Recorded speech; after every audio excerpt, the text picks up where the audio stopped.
মোহাম্মদ খুরশিদ আলম, কুমিল্লা চান্দিনা নওয়াবপুর, যার বাড়ি 2000 সনে জীবন জীবিকার তাগিদে সৌদি আরব পাড়ি জমান।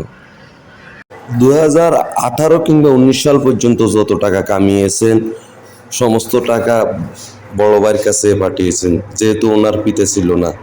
যখন বড় ভাইয়ের কাছে হিসাব চাওয়া হয়, বড় ভাই বলেছে 1 টাকাও নেই।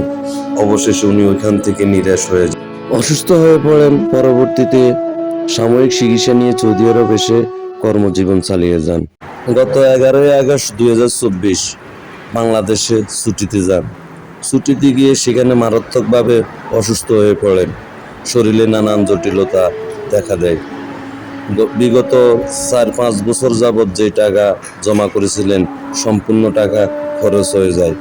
অবশেষে রীতিমতন সর্বশান্ত হয়ে 8 জানুয়ারি 2025 নিজ কর্মস্থলে আসেন।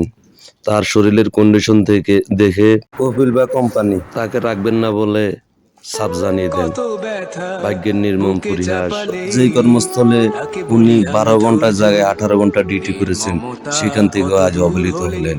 1 ফেব্রুয়ারি 2025 ওনাকে দুবাই এয়ারলাইন্সে আমরা সবাই টিকিট কেটে পাঠানোর ব্যবস্থা করি।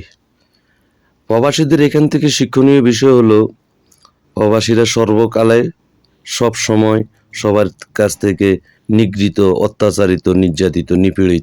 যাকে বিশ্বাস করে সেও ঠগায়, আর যার সাথে কাজ করে সেও ঠগায়। সুতরাং আমরা সকল প্রবাসী সাবধান হই। আল্লাহ ভালো রাখুক সকল প্রবাসীকে। সত্য সংবাদ, আল ফারুক, সৌদি আরব, নাজরান। এয়ারপোর্টে এখন আনুষ্ঠানিক অন্যান্য আনুষঙ্গিকতা শেষ। বোর্ডিং পাসটা শুনি পাইছে, বোর্ডিং পাস কোথায় পেয়ে আছে। যাই হোক, ওনাকে বিদায় জানাতে আমাদের খুবই কষ্ট দিচ্ছে। যাই হোক, 25 বছর